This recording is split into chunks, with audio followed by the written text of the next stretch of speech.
Right, hello everybody. For a little bit of fun, what we're going to do is Brother Michael and I, we are sat right next to each other, but we're going to try and see if we can do a video on an interview kind of thing this way by recording it, editing it afterwards, and see what comes out. Currently, we're not sure what content it's going to be, but it's going to be ponderances around, let's say, metaphysical and philosophical and blah, blah, blah. Let's see where that goes. So, before anything else happens, welcome, Brother Michael. And here he is. You may hear the audio. Hopefully, we'll get some videos in. We are recording too, but we're just testing this out to see what happens.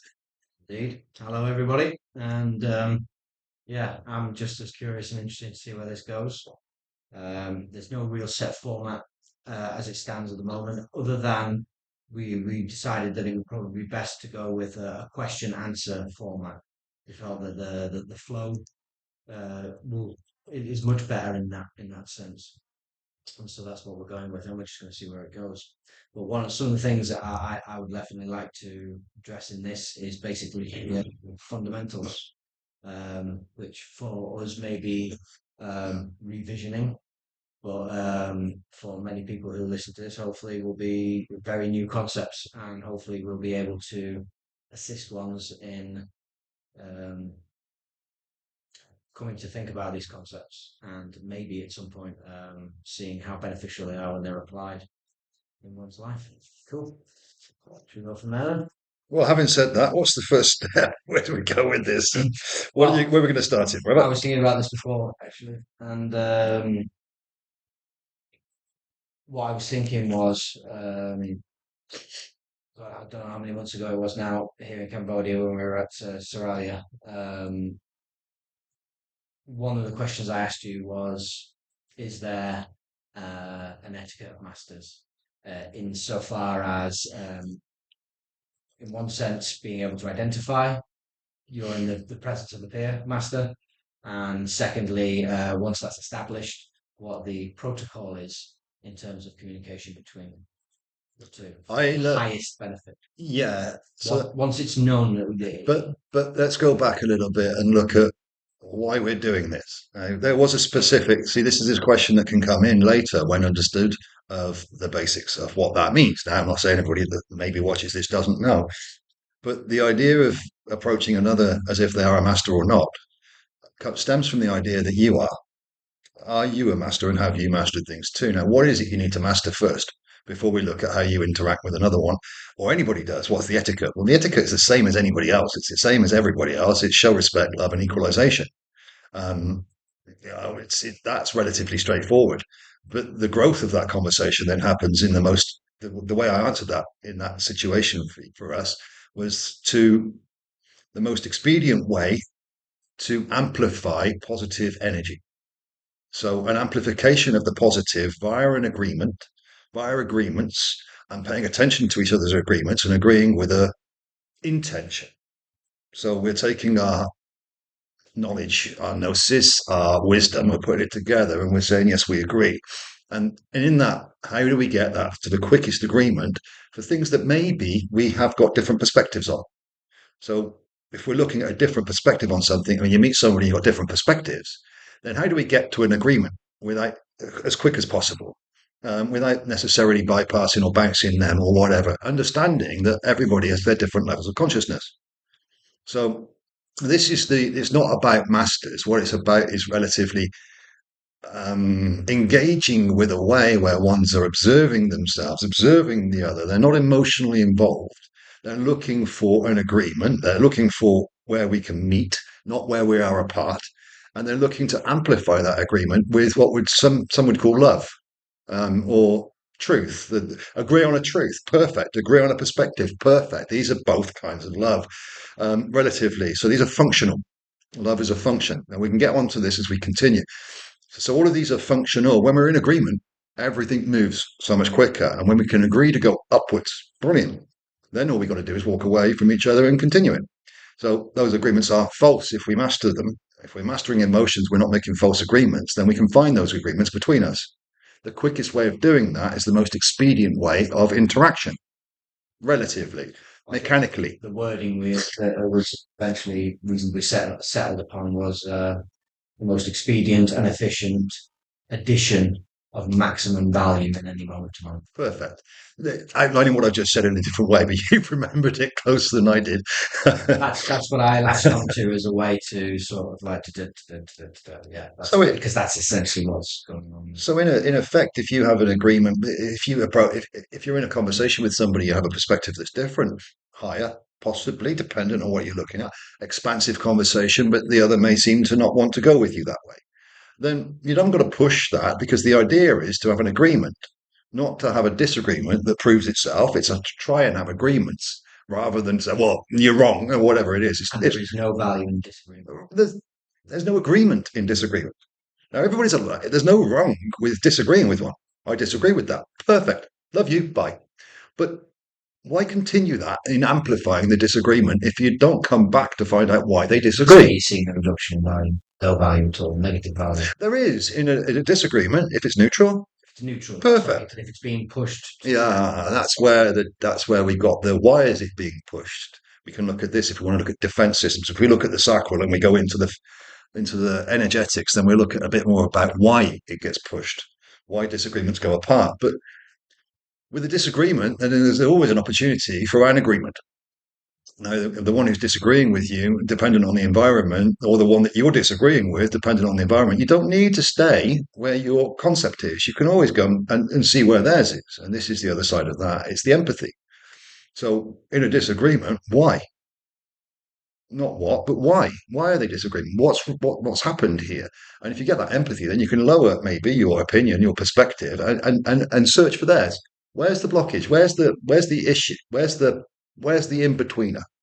But if you're not able to do that and you want to stand in your said, well, you're not going to look for an agreement then. And this is that detracts from value.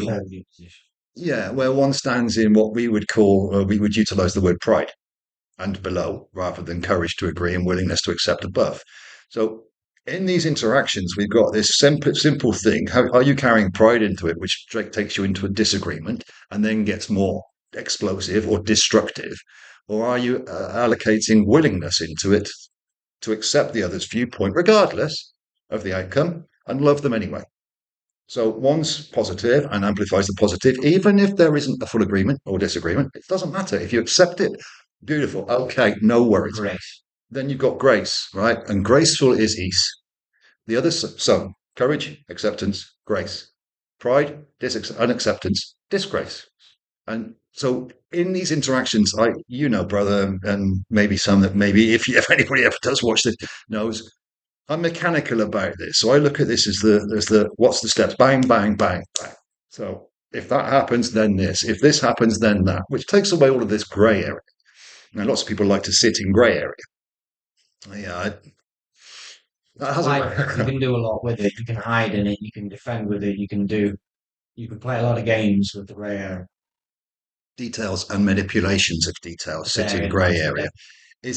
Is it pure or is it not? Is it of the higher virtue or is it not? And the grey area allows pride and the lower energies to hide and mimic And manipulate. and mimic virtue. Right. They mimic it. So they feel like they're virtuous, but they're mimicking it. And that's not virtuous. So the grey areas allow for the mimicry and all of those grey areas. The yes, no doesn't. And we're in a stage relative now, well, we'll go back to this probably later, of we haven't got time for that anymore.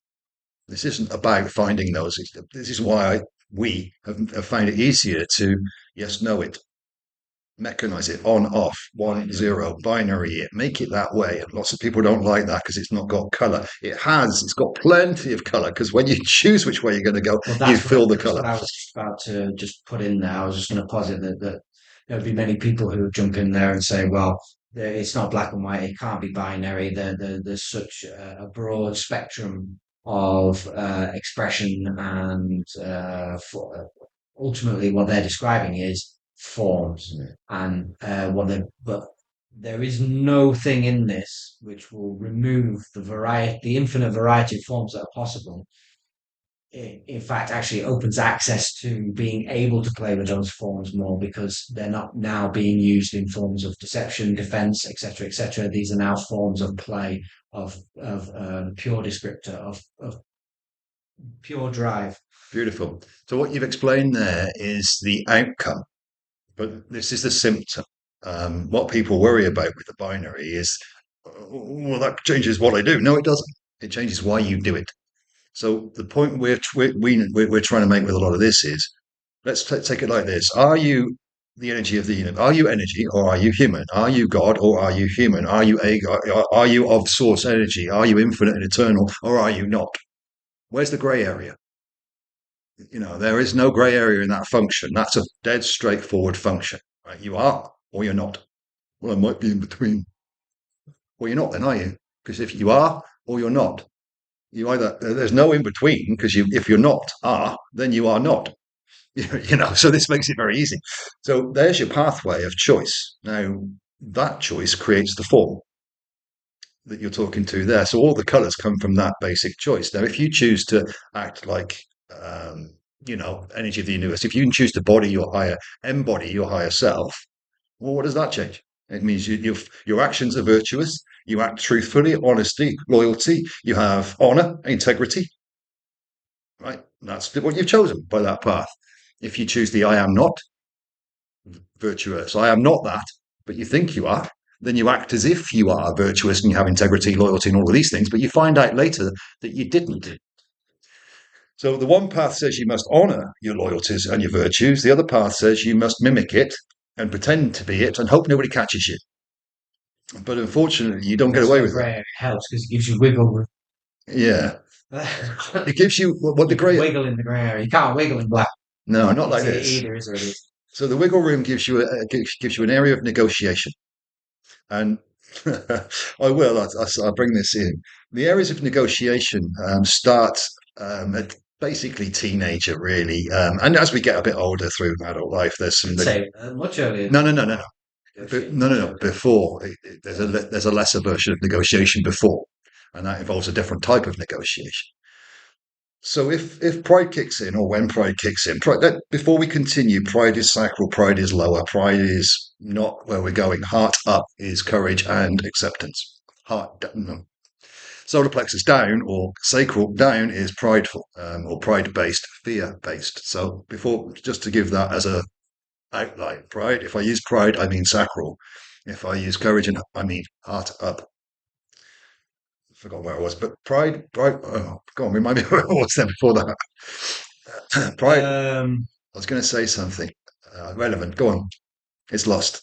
well, what's the point? But one thing I'll use this to segue back to is I think one of the most foundational thing which I think we should address as well, which was discussed around about that same time we were talking about this same thing, was the three core pillars that must be understood and contemplated and got to grips with, reconciled, which was I am that, I am worthy of that, and I will honor that. Yeah. So could you break that down? Yeah. So those three basics are based around integrity, virtue, and honor. They're the most important things I've learned, and this is what you've been around it long enough, Mike, a couple of 3 years, and anybody that has knows these things that are foundational. So I use these as principles: integrity, virtue, and honor, and embody those, and they are the basics of this. You are or you are not. Now, to garner those, you've got to look at three different worths. This is what we discussed when we were looking at how did we outline this. And those worths were: Are you more than you think, or are you less than you think? Right. So let's not put this too far into wherever we're going with this. But are you more than you think, or are you less than you think? There's your two. Now, inside choosing those, if you choose you are more, then are you worthy of being more? Right? It's all very well choosing it, but you can say I choose it and then choose the I am not path many, many times because you're just not actually worthy. So if you choose that you are more, then you must choose that you are worthy of more. Otherwise, it doesn't move, and you maybe keep acting on the lesser.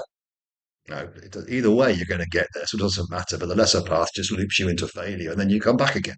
And then you have a choice again to choose more or less. And if you choose less again, you go a path and it collapses and you come back again. So This is that link that so many of our brothers and sisters have been in or are in. But when you choose I am more, then you must honor that, which is the third one. So not only do you be worthy, but then you must honor that worth. And next time you have a choice, you must honor it again and again and again. Now, each time that you maybe don't, which is fine, all of these are lessons through experience, then you're going to learn through that experience to honor yourself more. And bearing in mind, this is all about the value of the individual. This has got nothing to do with anybody else. This is the individual's value for themselves. How much does each feel they are valuable? Now, if they're not worthy of value, then they will act in the grey areas and describe that they are valuable by telling everybody else that they are. Well, that's pride, and that's base, and that's negotiating a manipulated reality to everybody else. So they must agree that I am valuable because I don't know that I am. And that's through a lack of worth. That's all sacral. And that is seeking validation from the external. Yes. And if the external doesn't validate you, then you get angry with it, which is sacral. Especially if it doesn't negotiate. Well, the negotiations, this is what I'm saying about the teenage. Don't go your way. The teenage years, you learn to negotiate, but not. No, maybe later after the teenage years, you negotiate without getting angry. So when one drops into pride, they start the negotiation. Which, if another's holding a higher truth, they will wish to negotiate that truth down. Right? They don't want to negotiate up, but they want to negotiate that truth down. So they'll start the negotiation, and that will be quite calm initially. So when one's triggered, they'll negotiate calmly. Now that's like a young adult, not getting too angry, not getting too mad, negotiation. Oh, come on, think about it, that sort of thing. Now, when that's not been agreed to, then they'll drop back into an early teenager, and some doors maybe get slammed, and some bits and pieces happen like that. So a bit more anger happens because what's happened is the negotiation didn't work, so they drop. But in that drop, they go revert back in years, and it opens up different areas of the mind. So anger comes out in different ways, slamming doors, foot stamping in different ways, and tantrums. Now, tantrums happen a little bit earlier than that. So if that secondary negotiation doesn't work, or third, or fourth, or fifth, then a tantrum will happen, and this will happen, and this will devolve into a sulk or into a really whatever it is. And this is very baby or childlike. So this devolution occurs when a disagreement happens. Regression. Okay. Um, and or the way that you're trying to deceive yourself by manipulating the outside to validate your deception. If that's seen from the outside, you've got to hide it. So this devolves, regresses as you get angrier and angrier and angrier. Because who are they to tell you that, who are they to see that you are insecure? Who are you to tell me that I don't? Even if you're not, you're going to feel a deep sense of something. And we'll get on to the senses injustice. So we can get onto that. So this is, yeah. Okay. So that's where we are. Yeah. At any point along that line, though, at any point in that descent, devolution, regression, whatever you want to call it, there is always every opportunity to take the other path, to snap out of it, to release, to accept, to do the things that will bring you back into alignment with the truth. It's like the person that gets all the way down to the very bottom of that rung is really resisting heavy, is really like dug in, very closed, Unfortunately, etc., etc. you are Further down that tantrum line. You're right. You're right in theory. There is an opportunity to get out of that at any time. But in practice, you've got two chances to stop that descent. And they happen immediately after your injustice is felt. No. So, regardless as to what that injustice may be initially, you're going to have two, maybe three, if you're lucky, chances to catch yourself blaming the other for how you feel before you drop into a deeper pit of your own stuff. Now, at that point, you have the option to choose the higher road. But if you take one more step down that lower road and you are gone, irredeemable, because you just cannot swallow your pride. So at this level, you can swallow your pride comes before a fall. Fall. If you can stop the pride, great. You normally get two or three opportunities. Now, in our environment, those opportunities have been calm. In other environments, they haven't been. But when others are arguing with you, then you're both going to descend. But when one's calm and just saying, you sure? Then you have two, maybe three. Yes and no. Yes and no. Wrong. So 2 and 8 is my rules, right? You know this. Two opportunities to listen and change and stop and change your actions. On the third opportunity, when you choose it again, I know from huge experience that means that's it done. So at that point, you're not going to get the kind and the calm from I anyway, because it's pointless. What you're going to get is a solid, more raw truth. No, no, you're telling lies, or no, that's deceitful, or no, that's subjective, or no, that's emotional, whatever. I'm going to give that answer because at that point, the descent is already going to happen. So, yes, I agree with you. In theory, it should be easy to catch yourself as you go into these No, places. I never said easy. But at the beginning, it could be, right? It depends on the depth of the shame to which you're hiding, which is wanting to drag you down. If it's not too deep, As it then says, it reflects like how far down that ladder someone falls just shows just how heavily embedded they are in whatever it is that's creating resistance.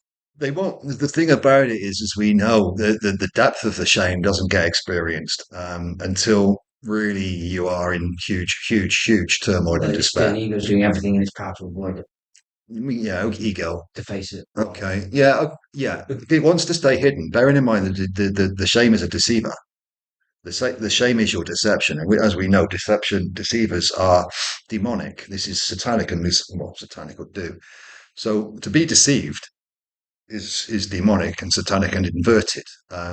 So to hide your own deception is what the inversion does in that sacral. It hides it from you. We call it ego, and it sends the mind into a reason. Now, the ego in the mind is not. It manipulates everything, but it manipulates it from a sense of injustice, not justice. But it thinks it's justice. You see, so the mind is thinking that it's justified, but the inversion is it's not. Here's a question: what is the relationship, or was the relationship between the sacral and the ego? What are they one and the same? So let's Could look. we say the ego was all the time, or was always located in the sacral? I don't wish to know because I use the ego now to manipulate the truth to assist one. So I'm not going to say and I'm not going to use the ego as not manipulate the truth. Don't say that. Manipulate the conditions for the truth to be received. So this isn't about the ego is a term that people use that we use too much. I think we just need to understand what it is that we are doing. Assisting another with helping them see a perspective that they may not see so that they can see a bigger picture, so they can garner their own love and they can forgive more or release themselves from something else by taking what it is that they see Show more and become wiser. and using the same tools you would try to change, you would use to deceive the others into validation. You can deceive the individual into self validation. So it's not self-seeking in the other way around. What it is selfless. So I use this a lot to try to help people see that they are worthy by manipulating and moving their own perspectives. In a way, it's fair to say that's what we do to to for them to see my point of view or a point of view, right? Which is the same as we would do trying to deceive them for self-validation.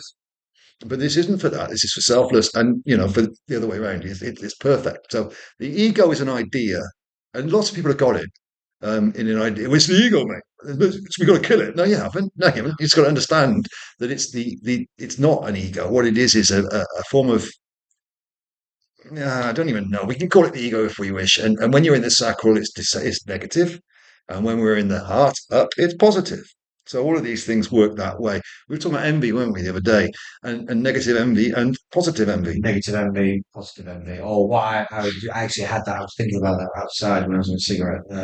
Was to call it malevolent envy and benevolent envy. Either way, these are all words to describe a process, right? So we use these words for The, communication. the conversation came off the question I asked was the, what was the was the question Wisdom the it point was. I raised was the fact that envy is always automatically taken as a negative kind of Yes, you connotation, said but there are ways in which envy can be positive.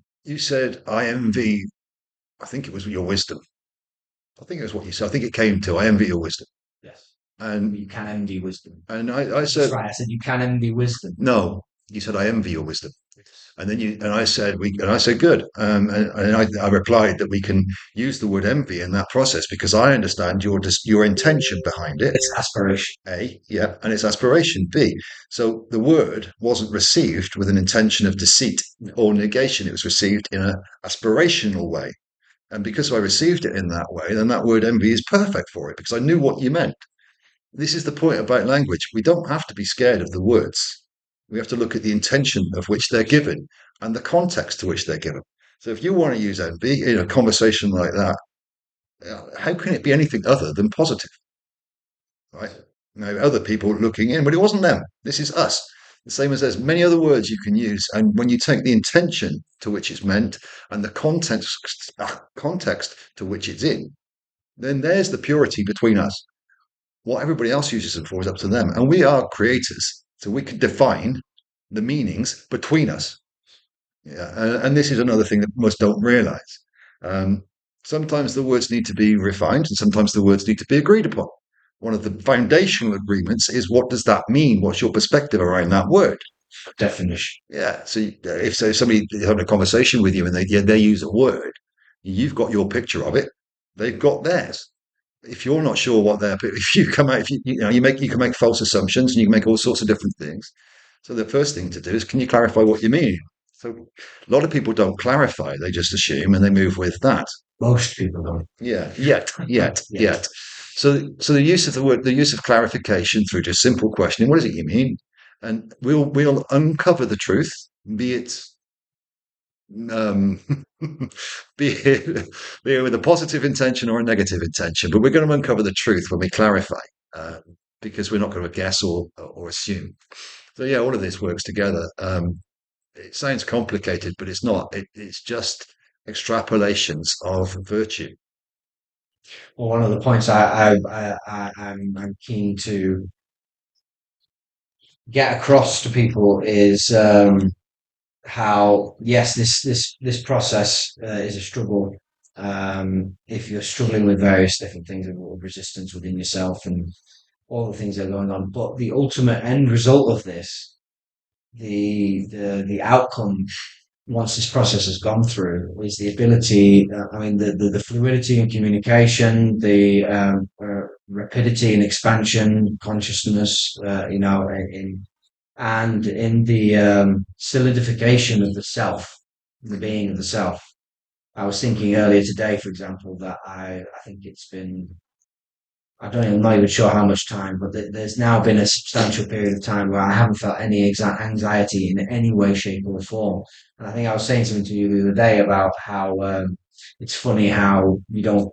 It's like one of those things that you don't realize was there, or you'd forgotten was there until it goes away. It's like when there's a bit like a background sound suddenly turns off and the silence is deafening. It has that effect, and then all of a sudden it's like, oh my, wow, and it's oh yeah, that's what and the sensation of no longer having anxiety on any single level is it's been very interesting going through that. But that is the ultimate one of many of the benefits of going through this and getting the foundations laid down and getting past the point of needing courage. Yeah, but you got to understand what's causing that before you can give it its primary. Getting past the point of needing courage means that you are courageous. Yes, So this yeah, and this is why I bounced that in there at the end because that's a conversation we were having about this, where you only really need to be courageous once or twice, yes, because then after that it's the it just it's you now auto. see it's simple and it's no longer difficult. It's now easy. And it Well, actually becomes a joy. courageous means at this point and this level forgiveness, Mm. and that's of self, Mm. not of the other.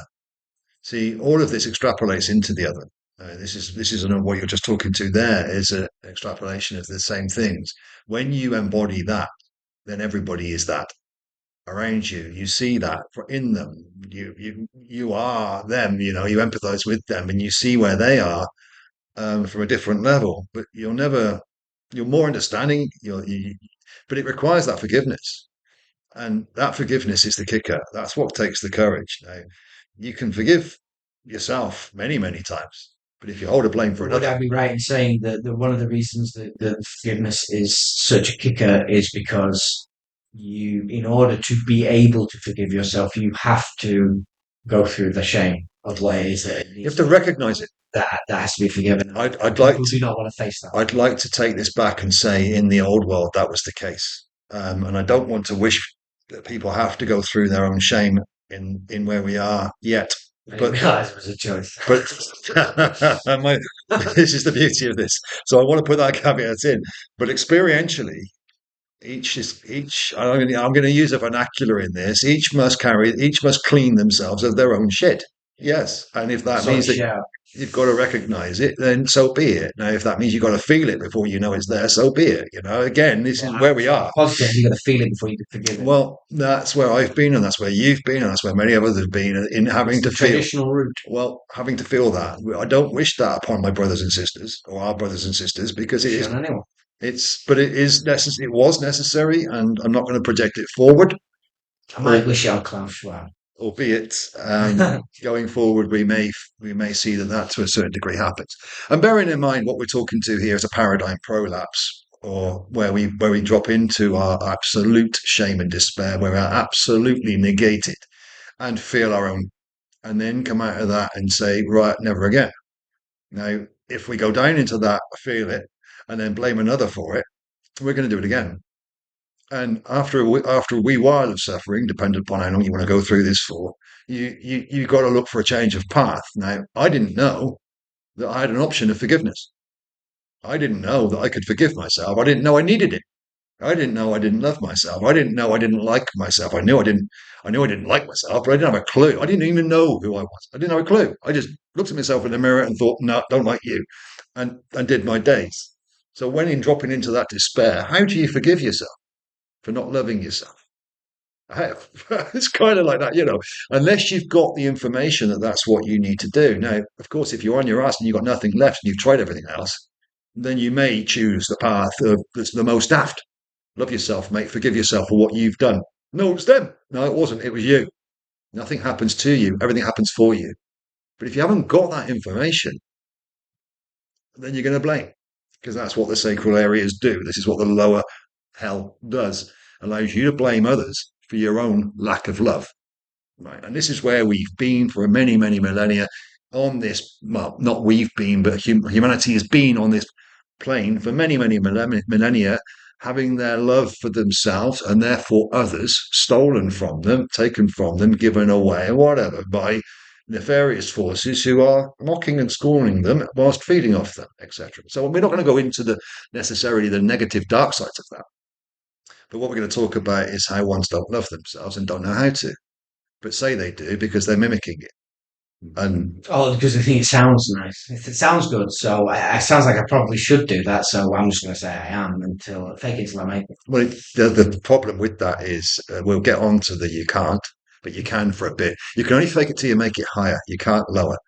And Or that's maintaining love. well, we'll talk about the systems of this. Well, we will, so that we can understand the methodology and the meanings and the need and the necessity at this time as well, especially. So, yeah, in telling yourself that you do love yourself and saying it's not my fault that I'm angry, it's them. You guess what? You don't. So it's mimicking the idea that you love yourself, and then you're telling everybody else that you do, hoping that they'll all believe you. And if somebody points back and says no, you don't, you'll argue with them.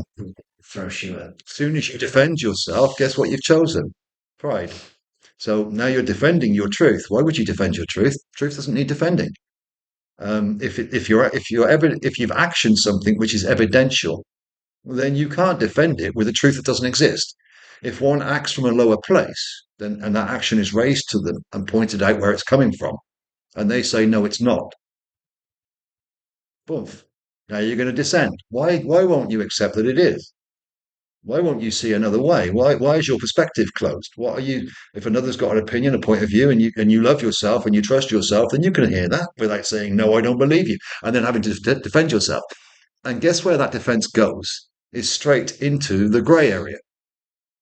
So you defend yourself straight away from the grey area. And anybody that knows this mechanic, or anybody who knows how this works, or anybody empathy, as soon as you go into a grey area, It's because you want to defend yourself and you want to drag the truth into that grey area with you so that you can mess around in this swamp pit. And I won't go into there with you. As soon as you go into that grey area, you're on your own. Yeah, I'm not going into those weeds. It gives you the place to negotiate. You're hiding in the land of form and In avoiding the world of function. negotiation. Um, and the truth doesn't need to negotiate. The truth is the truth. It stands alone and it will stand the test of time. Will your truth? And then we just allow the time to play out and the truth collapses. Now, is one then able to say, oops, I was wrong? Or do they defend it, defend it, defend it, defend it, defend it, defend it, defend it? And eventually it just becomes a huge grudge. Well, I mean, in this instance, you could point out that quite and many times there's an instant there's a thing there where um, the shame one is feeling is just purely about the fact that they are wrong. The idea that it's shameful to be wrong, which in and of itself is wrong, is erroneous. There's no forgiveness. And it's like, and that's a big reason why people struggle to face that or to admit to make it to admit and then to make atonement for being wrong is because there is this concept that that is a shame. To be wrong is a shameful thing. But bearing in mind, the shame is a deceiver that doesn't want to be seen. Mhm. So the devil is in the detail, and the detail is in the grey area, and the devil requires hiding.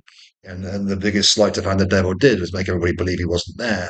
And these lower levels are the same as that. They must stay hidden. And bear in mind, they came in very early in life for everybody.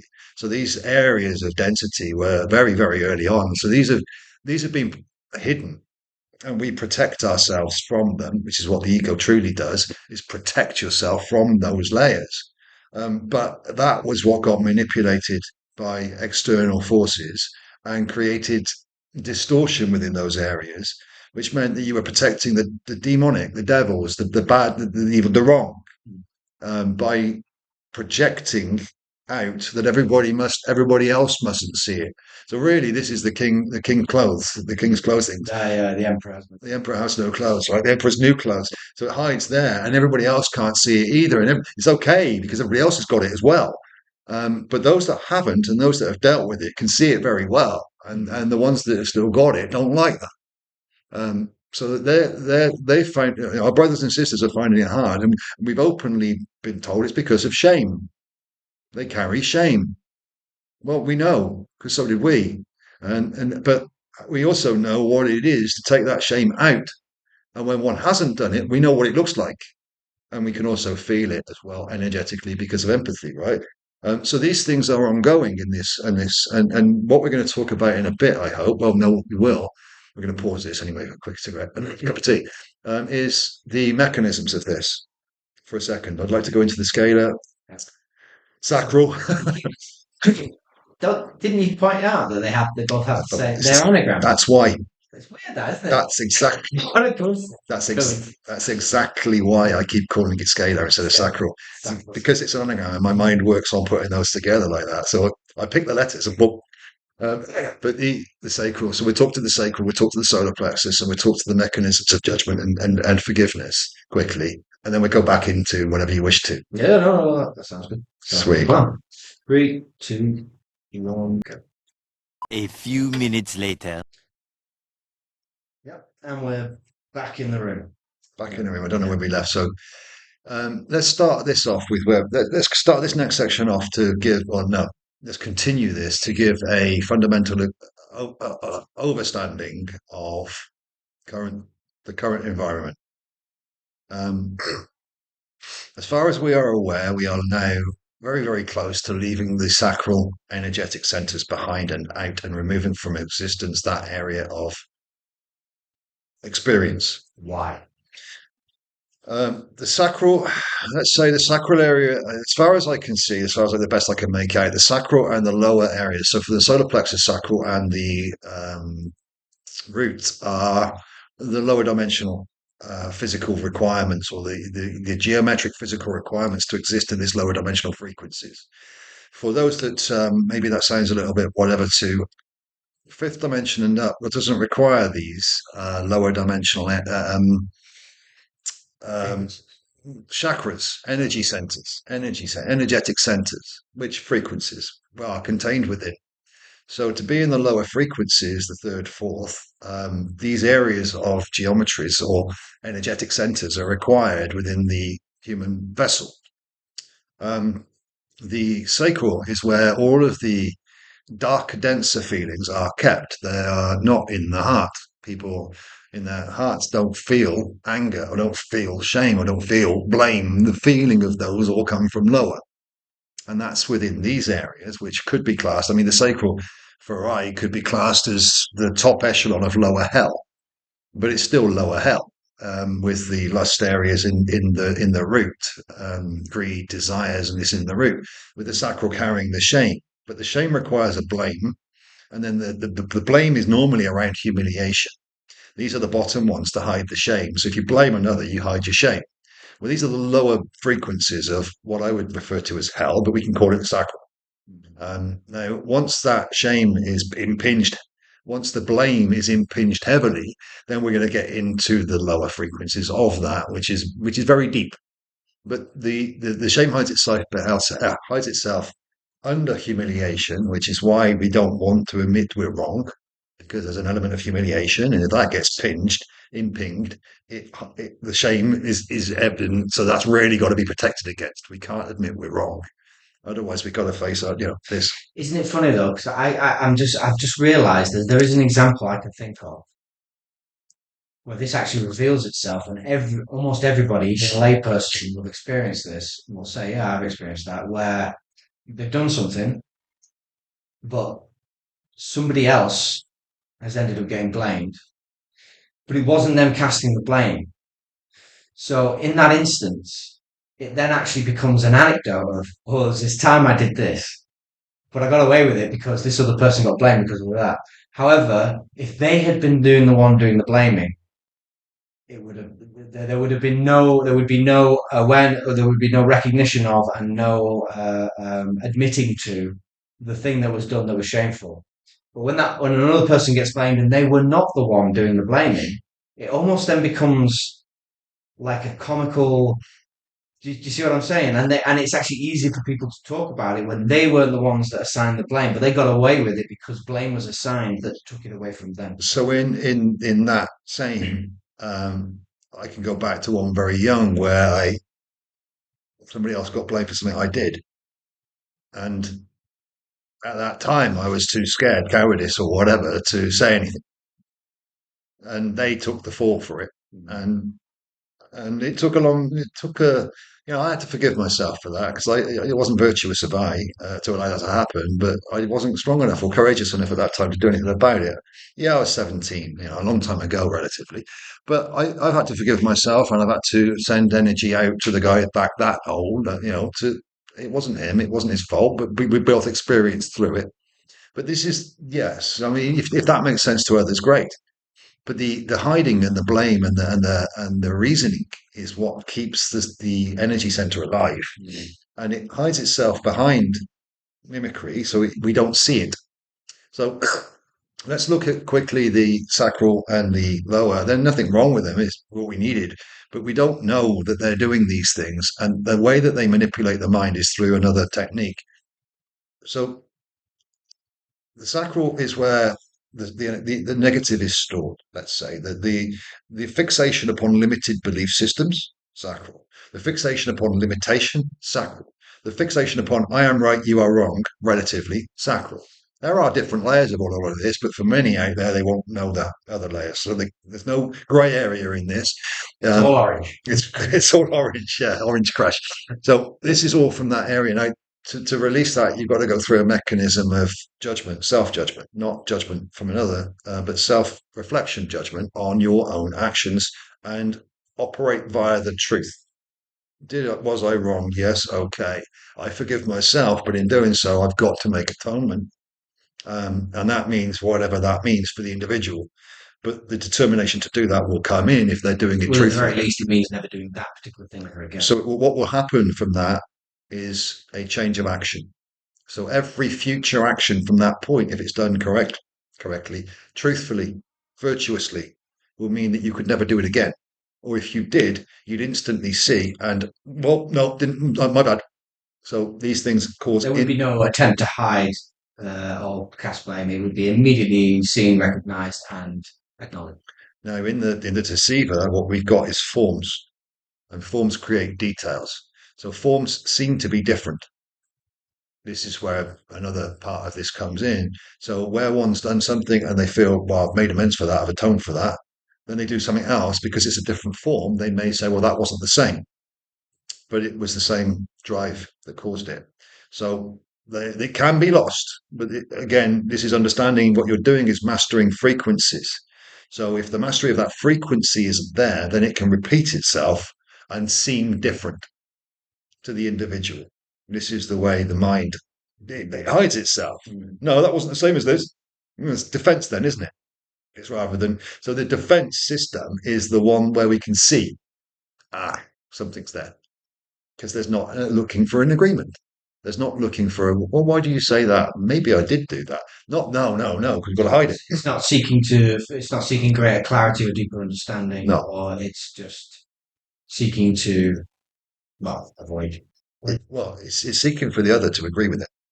Yeah, seeking validation. Right. So this is the interaction that we feel when we are hiding our own humiliation because we haven't loved ourselves yet enough to master that level, and we accept that that's different and that's different and that's different. But when we look at overall, all of the actions of the sacral are the same. There's no different forms. Well, there's infinite different forms, but there's only one function, and that is negative. So all of these pride down are negative. So as soon as we drop out of the heart into a place of defense, we are then looking to justify our negativity. There's no reason to defend the truth when you've got a perspective you want to give to the other. If you're going to manipulate them through a lie or a deception, you're not going to find a truth that's accountable or agreeable. You're going to find something placatable in the moment, which is not pure and won't stand. So it's going to collapse, but it satiates them in the moment for ones who wish satiation or placates the moment. But this isn't, that's temporary and transient, and it's exactly what this system wants or this narrative, this existing realm wishes for. And what it does then is it maintains the sacral. And where we are going in a few months, there is no sacral. So this isn't about maintenance of it, it's about seeing it, understanding it, and letting it go. But to do that, each must forgive themselves. And each must forgive everything that they've done, knowing that it was always them, and everything that happened, they think to them, was them doing it to themselves, and they must forgive themselves for that. If that atonement, self atonement, doesn't happen, then the energy that's causing this shame doesn't get released; it remains, which keeps the sacral in place and locks people into a materialistic world. The lower levels, they must release this. So many would have heard about going through the eye of the camel, eye of the needle, going through the eye of the needle. And you can't bring anything with you going through the eye of the needle. Well, if you looked at the solar plexus's job is to be the needle, and if you try to forgive yourself and carrying those lower frequencies, you can't get through it. So you can't get the lower energy into the heart for transmutation. You can't act with virtue if you can't release that lower energy. So if you're still hiding something behind a blame, then you won't bring it through that eye of the needle. You won't clean your sacral. You won't free up your own negations. And you can lie or think that you are all you want, but this is factual. So it's four A's. It's acknowledgement, acceptance, atonement, ascension. All right, yeah, if you want to simple it, why not? But we could take those into To be the key steps. self-recognition. Yeah, acknowledgement would be self-recognition. So self-recognition takes a serious look at oneself. Acknowledgement, it comes first. But it needs to be truthful. Mm. Well, that's what makes it acknowledgement. If it's true, no, you can acknowledge something, but not know it's not true because you haven't actually looked into it enough. The key for this is why you did it, not what you did. We are talking, yes, but we are, I should specify, we are talking in terms here of acknowledgement in terms of self accountability. Yes, this is what we're looking for. All right, we'll change acknowledgement with accountability. So if we accountability acceptance, atonement. Accountability, acceptance, gratitude. Ascension. Atonement comes with accountability. You're not accountable until you've atoned. You are there one and to you the one and the same. The They are accountability, synergistic. yes, yes, because you can't say you're accountable if there's an account outstanding per se. So when you go through the point about the solar plexus, as you're understanding right now, brother, is there's a period of time where actions are required to enforce your purity. It's all very well saying something, but then you must act upon it. The actions must outline this, and the actions must speak for themselves. When the actions are undertaken, that's your accountability. You're making yourself accountable and you're acknowledging the other in whatever it is that you make yourself accountable for. So if that requires an apology, if that requires something else, if that requires reaching out to them and explaining something, whatever it is, and regardless as to your perceived areas of blame prior, then you must do it. And the determination to do that will be driven by your need to get out or your truth. You will know you have to do this at this level. It won't be a case of, oh, no, I don't need to. I can do this from a distance. You won't be able to.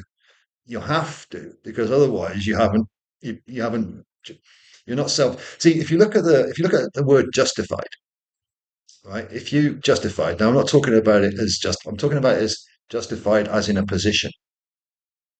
If you look at the scale, sacral as being self-justified, it's off skew, right? So to get it to open up to the solar plexus, it must be justified. No, you can't self-justify. For it to do that, then you must have atonement, which means accountability must be made in action.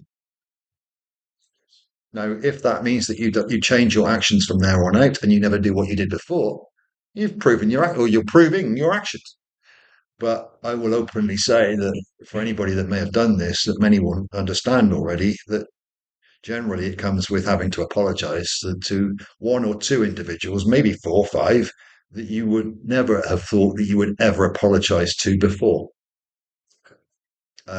This is the absolute inversion, because your pit of hell has created so much blame and so much anger. You've got so much you despise the other so much for what they've done to you, and then you've got to say sorry, it was me. Yeah, that's a kicker. Right. So that's when you become accountable. It's when you've got the courage of apology, and it's not for the other; it's for you to release you. And when you do this, then the solar plexus says, "Now you're done," and this is self-judgment. So everybody will be judged by themselves on their actions that they did, and nobody's going to judge them. Each is judging themselves because they must release the sacral, and that's where all of the actions and the interactions have happened. And the sacral requires forgiveness of the self, acceptance of the self, and recognition and then gratitude for everything that's happened for me and all of the actors within their act, the beauty that you see in what they did for you rather than what they did to you. And you recognize that, and to repay them, you thank them and you give them that. So if you think about a blame as being a negative, you create a negative, I blame you. When you atone, you take the negatives back. But without forgiveness, self-forgiveness first, which then makes you realize that the other is also blameless, and you were the one that was blaming them. So self-forgiveness makes you blameless. I didn't know better, but now I do. Well, now I do. Shit, what about that? No, dear. And then you look at your actions differently. It's almost actually as well, because I mean, I like to emphasize to people a lot that a lot of this stuff is has a very paper tiger quality to it. So, for instance, a lot of times, like the shame that people are faced with, or trying to avoid, or doing anything to hide, casting blame for. Yeah, I imagine it's like this huge wall of the most horrible, ugliest, toe curling image that is like whenever you look at it, it's so overwhelming, it's so huge. but actually it's just an image on a piece of paper. That's And all it is. when you actually do have the courage to just step through it, oh, you step to the other side of it. It was just this piece of paper. But it's And yes, terrifying. you feel it for a moment, and it could be a very deep Hmm. shame, and that moment could relatively feel like a long, long time and a very painful thing. But in reality, once you're through it, it's like why did I? Oh, silly, so foolish of me to feel, to drag myself through all that, to do this, to hold myself in that place for what? For what turned out to be a paper tiger Yeah, of yeah, my own making, of my own. yeah, yeah. It's self abuse through suffering, and that's what the energies down in this area like to do. And so what do we look at the book? It says torment, daily torment in hell. Well, yeah, that's exactly what it produces: is daily torment until it's released. That's not to say that the shame, the thing that caused that thing to that shame, the action that caused that feeling of shame was not a true, like what may have been something that did harm someone that needs to be atoned Let, for, apologized for, etc., etc. But that thing which is preventing me from the average person from taking those steps is the paper tiger. yeah, but that came in before anybody knew. So that was there when you were born. This layer of shame that needed to be hidden is part of this environment. It's a Well, this frequency. is an important point. This is something that was important to me in this process. So I definitely think you should expand on that. The almost impossibility of not doing this because of the ambient fields This with the isn't one or born. two. This is everybody. Um, It's not unique. no, but before it, yeah, okay. So that's the physical representation. But this you're born with this. So and the whole You could system's say it's the first thing to not take personally. none of it should be taken. But when you take things personally, it's emotionally, and emotions come from the sacral for these ones anyway. The defensive emotions, subjective natures to objective conversations are personalized. And that has been compounded by the very nature of the reality in which we've been born into. It's and indoctrinated into everybody after. But this was picked up before anybody was. When you're born, the frequencies hit you, and everything around you is wrong relatively, because everybody else is in the same frequencies too. So Disharmony, disbalance, parents, yeah, grandparents, social discord. structures, norms, everything are hellish, and everybody's living in hell are under the same circumstances. So nobody's wrong. They are wrong, but they're not wrong until they, realize what they're doing is wrong and stop it. But Say they're confused. confused is a better way of putting it. But on the larger scale, they are wrong. Well, Um, yeah. so there is elements of difference when you see it from a higher level. The atonements for the actions, self atonement's good, but there are other atonements after that. But let's get through this first one first. And yes, this is a physical representation, manifestation from an energetic that we got before maybe, or when we were born, certainly. And we never were taught to love ourselves, and the shame told us not to anyway, and nobody else was either. And relatively, this just stays through your life. Um, did holding ones in an area of just circling and cycling and trying to escape reality. But all they're doing is no, it just Compounding the issue. all of it didn't. We know it's all gone, right? This whole thing's collapsed. We're at a point now where we're trying at this point to explain why and what's the benefit of you know atonement, which most people think they don't need to do or haven't quite got the grasp of yet. And forgiveness, not only of yourself, but of the other. Where's the benefit in that? Where's the reward? Well, when Michael started this at the beginning, he said about the lack of anxiety. There's your reward. That's one of them. Plus the consciousness and plus all the other things. You are at peace then Oh, once you've I released mean, all of this. the rewards are there are a lot. That's just one. There's a lot of rewards to them. Yes. But this is where you're going. But if you're holding on to the others, you can't. Now, the sacral field also accesses the mind. Some people may call it the gut instinct or whatever, but I don't. There's different areas to this either way. But we know that the sacral has been hijacked. The lower frequencies have been hijacked and are being hijacked, and that is mind control. They call it mind control, but it's not the mind that's being hijacked. It's being hijacked through the field of the sacral, presenting itself to the mind. Now, the sacral has got memories within it and other things within it that we would have given negative to in our lifetimes. Many situations we would have given a negative frequency to unknowingly. And those frequencies are stored within the sacral area with memories attached to them. And when things go wrong, when things happen or whatever kicks in, or you're impacted by an external frequency, it fires a memory. And that memory has a sense of injustice. Something wasn't fair.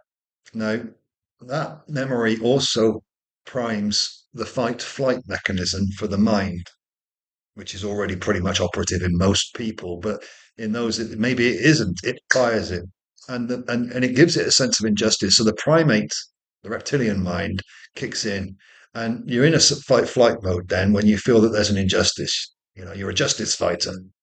So, but there wasn't an injustice. It's an old memory that's been impinged by the sacral, but it must now represent itself through your mind as an injustice. So the mind now is working on the basis of deviation of reality to prove the injustice so that it gets repaid.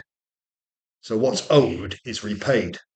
And it acts like it's a virtue to be repaid. So the mind creates a debt of negative, casts it upon another with the word, the blame, and then requires a repayment of some form, a contrition from the other, a penitence from the other, an apology from the other to repay it. But the other hadn't created a negative. The other didn't have a negative. So the negative has been cast upon the other. And if they did repay, what the other would be doing is lowering themselves. And they would be feeding the demon that cast the negative in the lower. So they would feel satiated and then continue to do that over and over and over again, because that's where they get satiation. So self-righteous is agreed with by, you did that to me, don't you know? And well, I'm sorry. Good. Don't do it again. But there was nothing done. Right.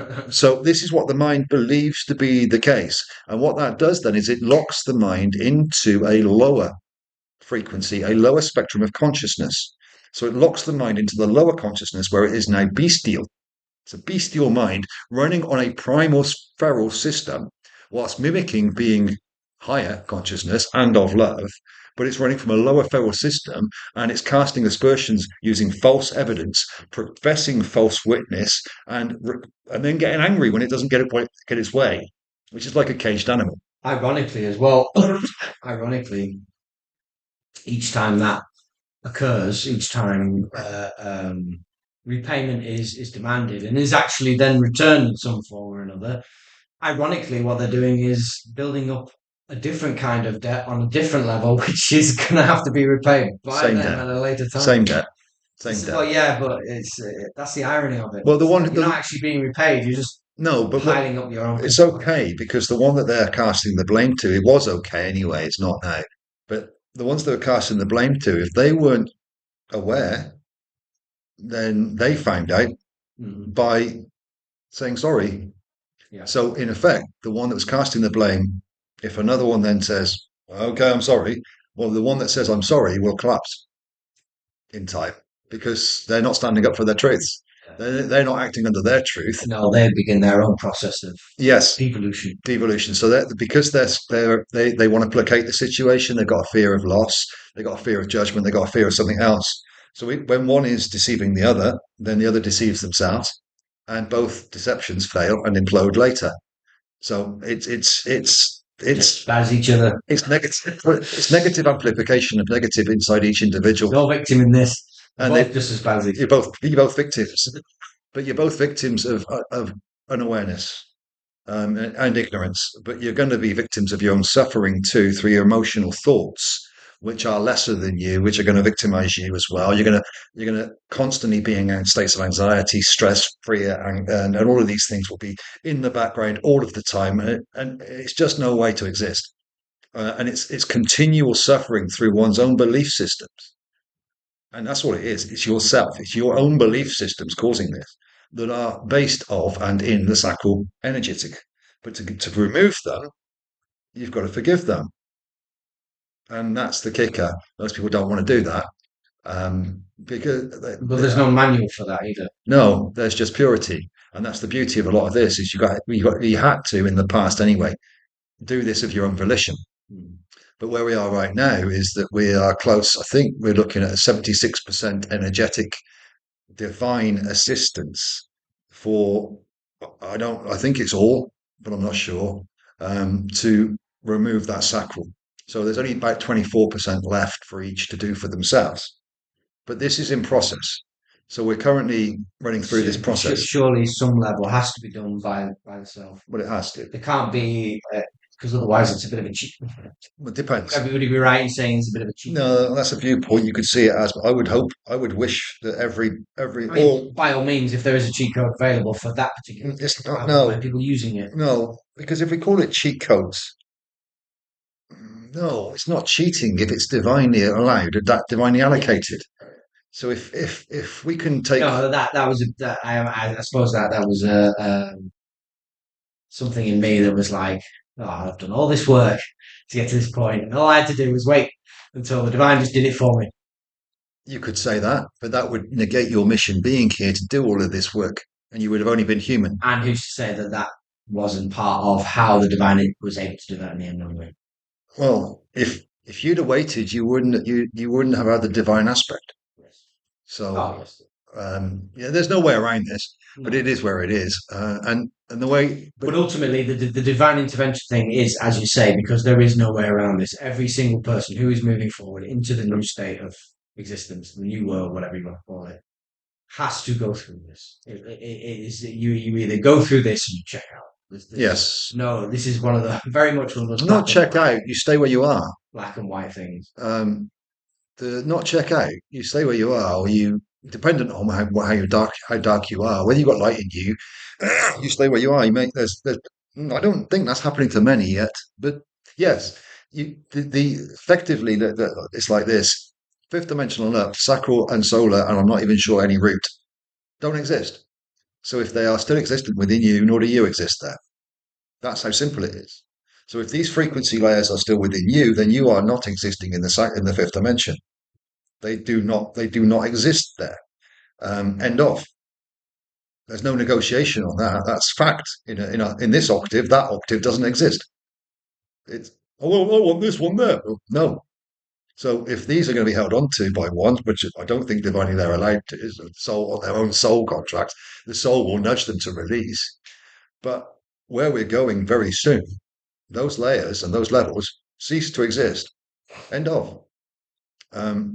Yes, there's no in betweener in this. If you don't want to be, if you want to be there, you can't have it. Integrity is the baseline of the new world. Integrity means that pride doesn't exist, and these lower layers don't exist. They are hell.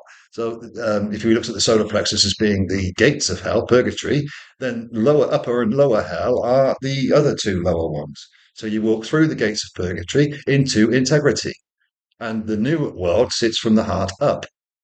These lower layers are not included. And then we can multidimensionally move through these other layers on whatever frequencies we wish. But whilst we're anchored into these lower frequencies, we can't. And now each can argue whether we're right or wrong. It doesn't make any difference to I know internally that is the case. End of. So ones can try to negotiate as much as they want. What's the point? You either are or you're not. So, what do people look out for in The- terms of how that, what that might look like going forward as that process starts to unfold for more and more people? It depends who's watching this, because this may well be for the collective of the divine ones, 5 million. Other ones may watch this as well. What do they look for is any form of defense system that they've got, any form of blame that they hold against anything or anyone. They are everything and everyone, but they think that they're separate. Well, there's a question then. What could you outline for now? Just some interim best practices. Depends on your level, brother. I can't do Of that. course, yeah, but No. what we will say from complete like Well, honest self-reflection. honest self-reflection. True Something self. you can give to anyone, a layperson, a Well, muggle. from the beginning, you didn't love yourself. You never did. You weren't born and you weren't told to. everything that's happened in your life, none of it was anybody's fault. None of it was yours. You were ignorant to the truth. The easiest way to rectify this is to go back to before you were born and remind yourself to love yourself, and then replay all of your life with the highest benevolent outcome through love, through every experience you've had, forgiving and releasing everything that you thought happened before and replacing it with love, which is the last thing you did before. You want to look at it all with love tinted glasses. But if you go back to the beginning and you say all of it was received without truth, love. See, when we're looking at love, love is a nebulous word. And as I know many people have got their own feelings on love, but I'm not a feeler. I don't have these lower emotions. So these feelings don't appropriate themselves to I yet. So I had to put love into different terms. And as it transpires, we can't give love words and we can't give love feelings because love is everything and it is absolute. We cannot define it. So it doesn't matter what we do, love is a function. Love is not a thing, it's a function. So love works with consciousness. Consciousness is a function, it's not a thing. Consciousness and love both are their function is to create harmony. That's what love is, functionally creating harmony. Now, each puts their own viewpoint to that. But if you can't, as I say, there's no emotion in I when I use the word love, so there's no point of view on it. But if you look at harmony, to create harmony, and it needs consciousness to do it, wisdom. Love isn't wise. Love is an energy of everything. Love will do anything. Love will bring about all sorts. Love is the energy. Love is the power of creation.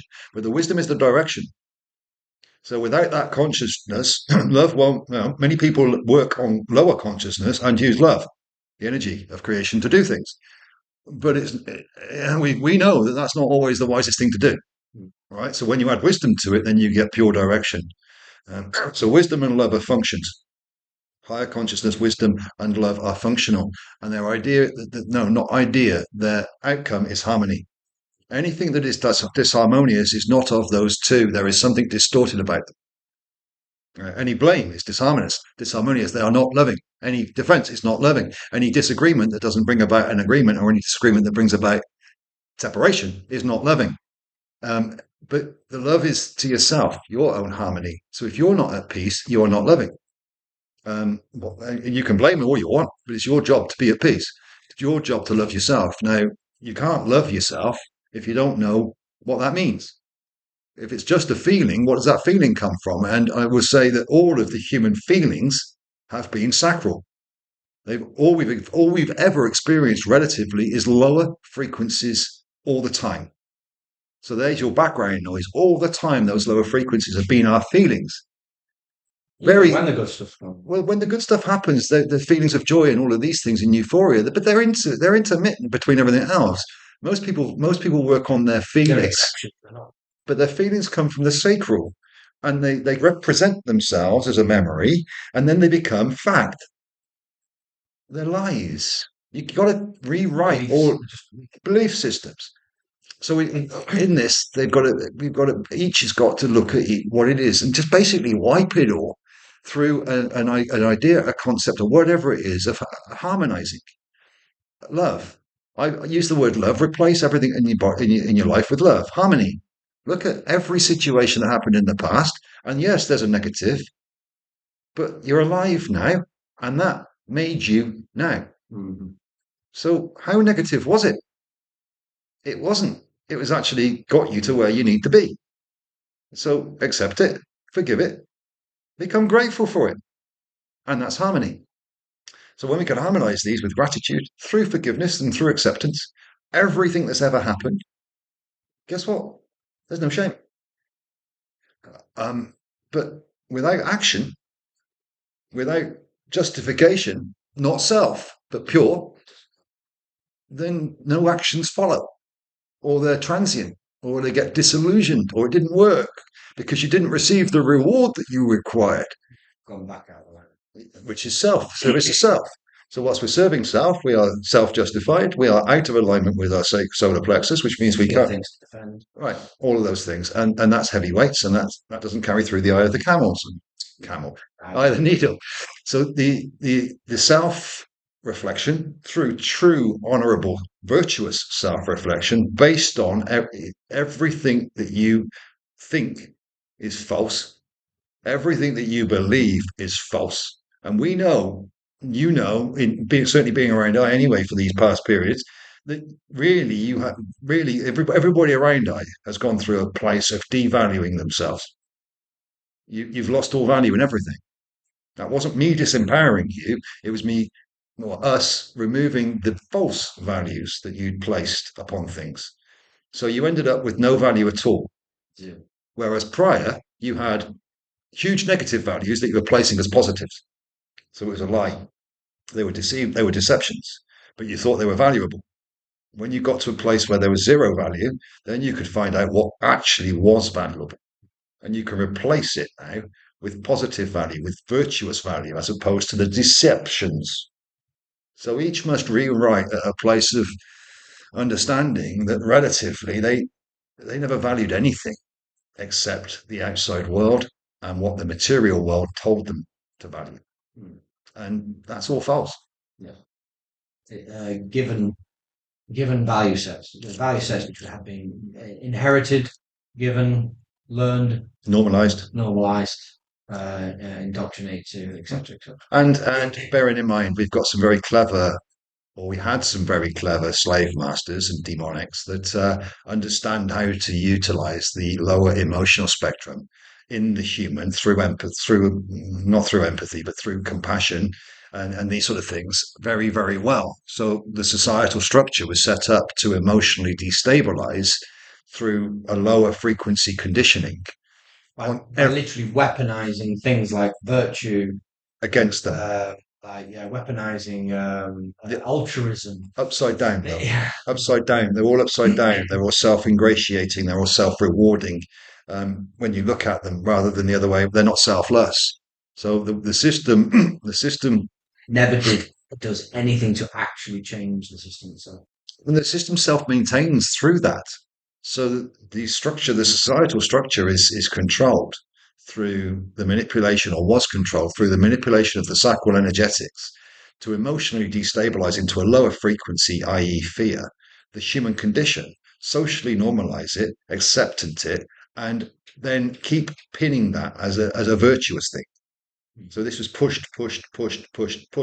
in every single layer and every single echelon, in every single molecular of this lower sacral was not out of reach for these slithering serpents, but not yet. So what we've had to what I no yeah, okay, it's fair. We've had to repair we've had to look into every single sort of molecule, every single frequency, and every single molecule, and respin it positively through a series of intense, meticulous self-exploration on a purity basis that was, everything had to be looked at for I anyway. A, so I can understand it, and B, so that when we're talking about things, we can represent it perfectly. But I'm hoping that, not hoping, I wish that our human brothers and sisters and everybody actually doesn't have to do all of that, because I have, or we have. So they don't need to look at all of that to remove it, because it's going to be removed anyway.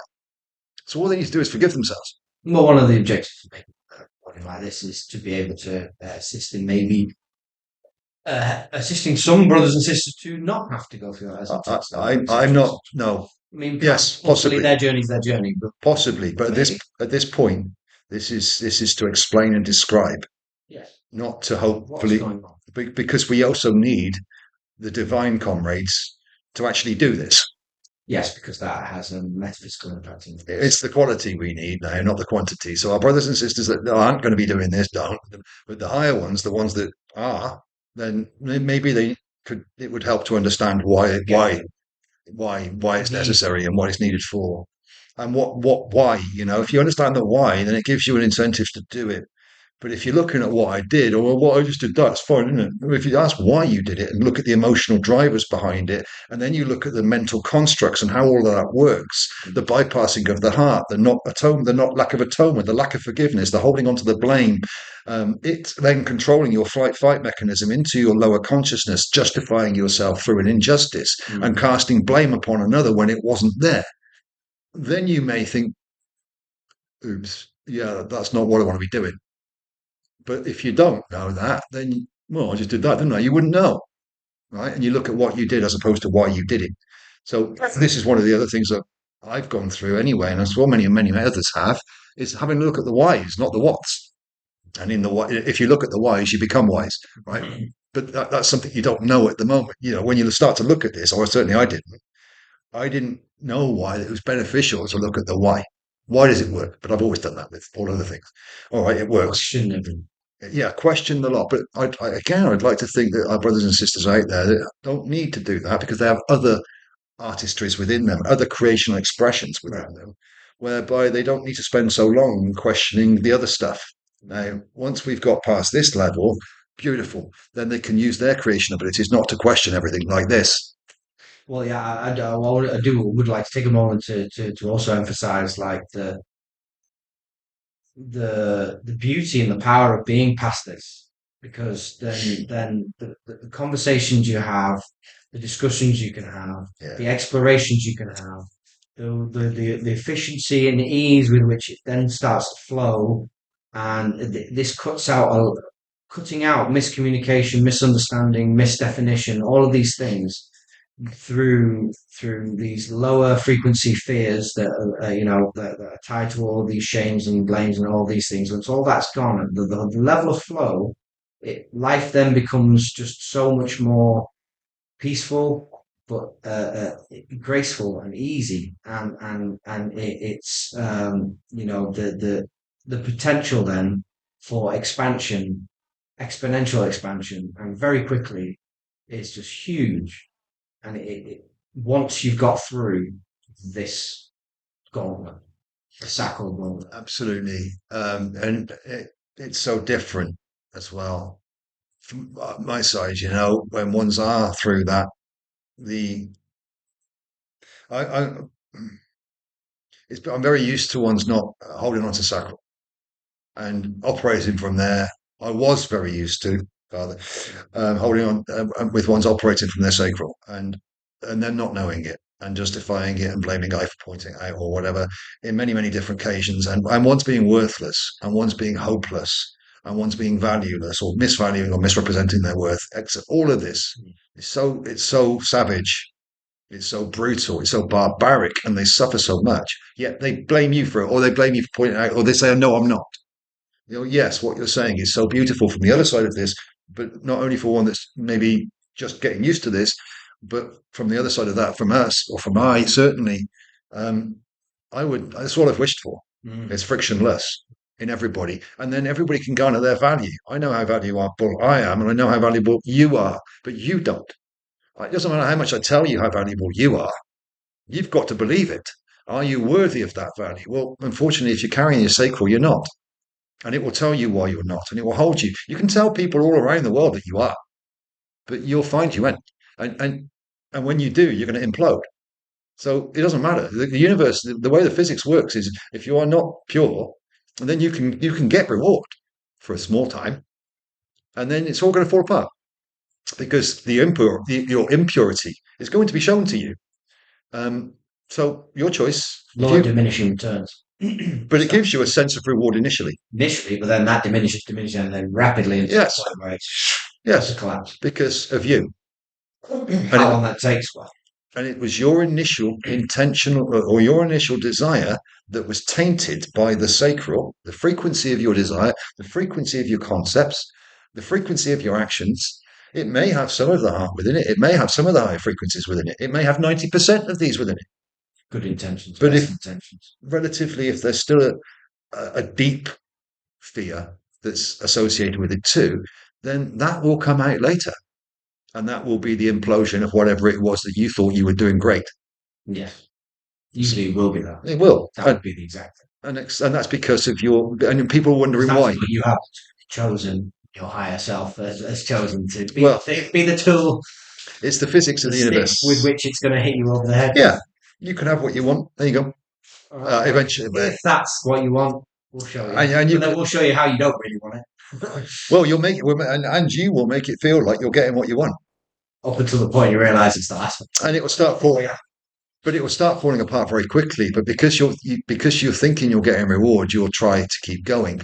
So you'll tolerate the intolerable. You won't look internally. You'll look at trying to fix the other, whatever, and you'll put emotional issues into it. So your basic emotions are still there. They will represent themselves in it. This could lead to arguments, bickering, tit for tats, a lot of splitting in the grey areas with each other.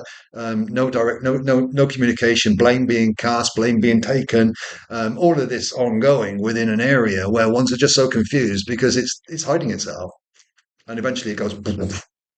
Well, And if you're somebody like me it doesn't who need to goes for happen. the asymmetric game theory, who goes all in on everything, they has a tendency to, when they do something, they go all in on that thing. So if you're going in all in on a thing that is even slightly misaligned or discordant in our frequency, the blowback on that is gonna. You're doing the asymmetric theory, knowing that if it pays off, it's gonna make any of the struggle and the downside of it up to that point mute.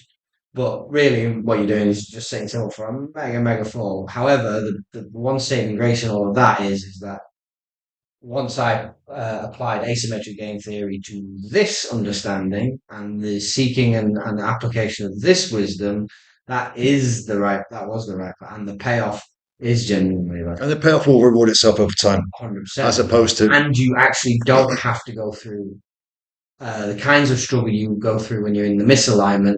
The only struggles you're coming up against is your own resistance, which is yours fully to control, to deal with.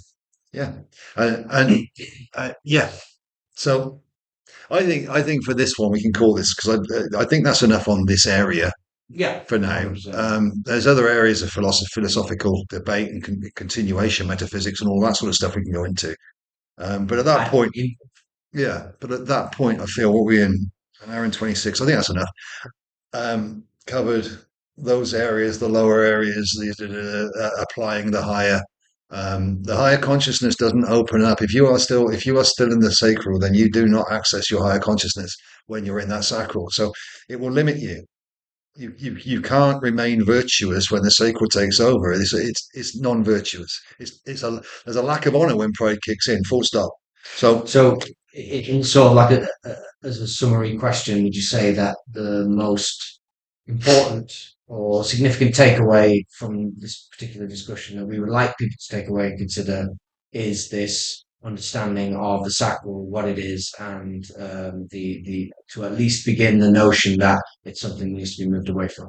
Yes, and not to be blamed. Like the ego, it's not to be blamed. It's just what is and it what was, and we've got to get over it. Now, what do we do? Blame it? We just talked about not blaming anything, right? So it does the wipe the slate clean. So we're not going to demonize anything. We're going to leave it where it is. We're going to wipe the slate clean, and we're going to start again from the heart up. But that requires, like you just said, asymmetric game theory. If you put that to that, then you've got to go all in, and otherwise you're not going to. You have to go all in. Each judges themselves by their actions. So ones must judge themselves by their actions. So not only for their actions, but then they must future actions. So if one's future actions aren't in alignment with what they think, then they haven't atoned. And unfortunately, that resets them. So you don't stay in the heart if you've still got atonement to do. And as soon as you're out of the heart, then you're non virtuous or less than.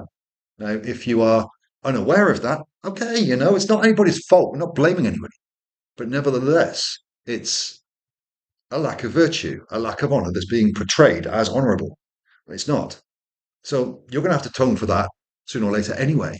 So the more ones continue by bypassing superficially this self-judgment, self-reflection, the more they will have to atone for. All right. Each is on their journey. Whatever that means for them, that means for them. I know what my atonement was, and I know that I judged myself fully, completely, intricately, and each will do the same thing. I've got no fear of judgment. I've got no fear of self-judgment. I've got no fear of shame.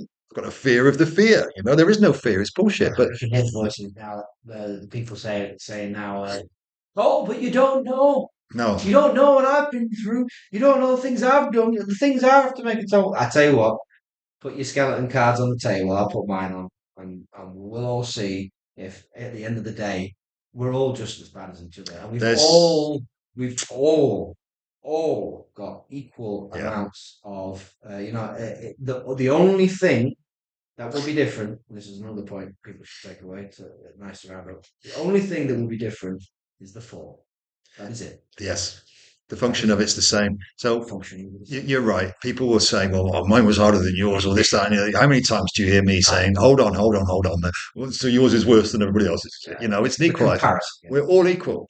We were born equal. We're equal value, and we've had equal experience. We've had equal function with different form. The depth of the form makes no difference. If one feels they've had it hard one way, and that's the hardest thing that could possibly happen to anybody, well, how did it? If it's equal, what about them? What did they deal with? But because it looks different, it can't be as hard. No, for one of them is I'm not. No, I'm not going to use it. No, we've had a nice one. Yeah. So that is not an excuse to not do it. Can't make excuses. No. Excuses. Another one. Excuses, justifications, and reasons. Any details that you want to add for why you're doing it? Excuses, justifications, reasons, and details. If you're using any of those, seriously look at why. Why? It's all about why. Why am I using those? Why do I need to justify, reason, detail, or any of what I've done? If you need any of these, they're coming from a place of defense. So more of this, but this will unlock in ones as they realize that this is the process and they're undergoing it. And if they apply symmetric game theory, if they understand what that means, or just pure pig-headedness, or just I've had enough of their suffering, whatever, however you wish to apply it, but you've got to apply it. It has to be accountable. It has to be true and real and honoured by being honourable. Substantial. Then it has to be substantiated before it's released. So yeah, you'll get the release when it comes into the solar plexus, but you'll get the transmutation and the full thing when that goes through to the heart. And really, you amplify that when you apologize afterwards. And then it's not that you're not apologizing to the other, you're releasing the debt that you have on them. You're releasing them by self-acknowledgement. It wasn't you, it was me. They don't need to say anything. This just amplifies you. And then you go, you're so much clearer after those. You're so much clearer and so much freer. It doesn't matter what they say, but it needs to be done. So lovely, bro. Thank Yes, you. indeed. So another summary: get off the orange brick road. Love So life balance, beautiful system. we may try this again. Let's just stop it there. 3, 2, 1.